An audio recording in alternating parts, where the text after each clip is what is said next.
There are two methods to select multiple slides in Google Slide. The first method is by using the Control or Command key on the keyboard.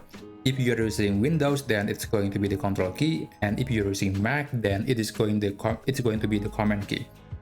What you need to do is you have to press and hold the key, and after that you can click on any slide that you want to select.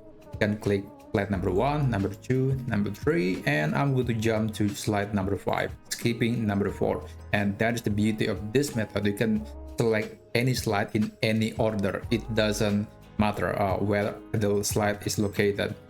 And particularly if you want to select slide that is not visible in this current state of this document, there are many other slides at the bottom, then you can release the button, you can stop pressing it, and then you can scroll down. And after that you can press the Control or Command key again, and then you can start clicking or selecting any slide that you want to select. Now I select the slide number 17 and 18, and if you go back at the top, you will see that all those slides are still being selected. So that is the benefit of using the Control or Command key method. Now the next method is by using the Shift key. It is rather similar, except it only applies to a sequence of slides, like maybe slide number 1 to number 5 or slide number 3 to number 7. It basically have to be in an order. It's not going to work the same way as the Control or Command method.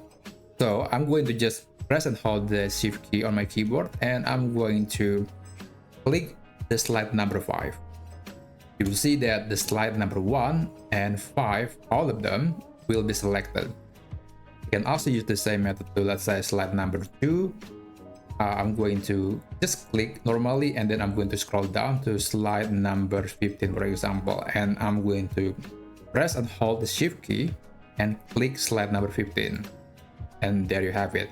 You'll see that all the slides between number 2 to number 15 are being selected. So that was the second method. I hope you find this video helpful.